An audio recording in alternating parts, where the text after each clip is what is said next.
Nangyari sa tatay ng sikat na aktres, ikinalungkot ng marami. Puno ng lungkot ang puso ng aktres na si Angel Locsin sa pagkawala ng kanyang pinakamamahal na ama na si Angel Colmenares nitong Miyerkules, March 5, 2025. Siya ay 98 years old. Kinumpirma ng kanilang pamilya ang malungkot na balita sa ABS-CBN ngayong March 6. Isang art card na may larawan ni Angel Colmenares ang ibinahagi ng kanyang pamangkin na si Mario Colmenares sa Facebook na nagsasabing, "In loving memory of Angel M. Colmenares."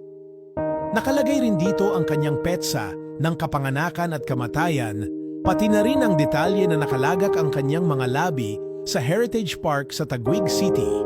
Bagamat walang inilagay na caption si Mario, ramdam ang bigat ng kanilang pagdadalamhati. Nakiusap naman ang pamilya na igalang ang kanilang privacy habang pinasasalamatan ang lahat ng nakiramay at nagpaabot ng kanilang pakikiramay.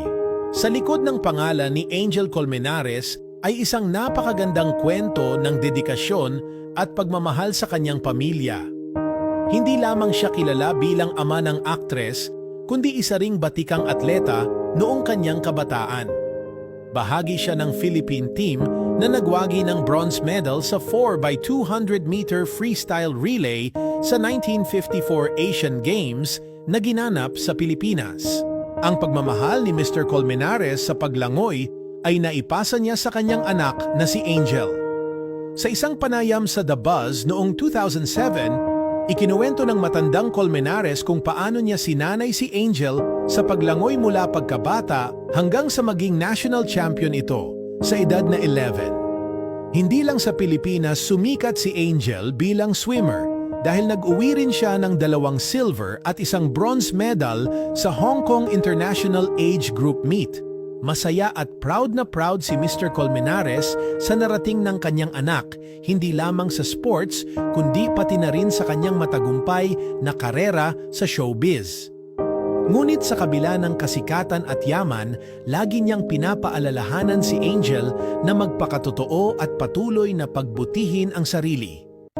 Isa sa kanyang madalas na paalala ay ang kahalagahan ng edukasyon at pagkakaroon ng simpleng pamumuhay.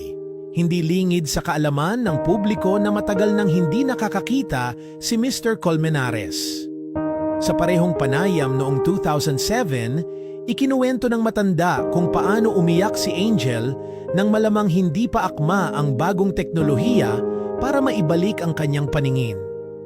Napakasakit para kay Angel na hindi na siya nakita ng kanyang ama sa telebisyon at pelikula, ngunit para kay Mr. Colmenares, sapat na naririyan ang kanyang anak at patuloy na umuunlad sa buhay.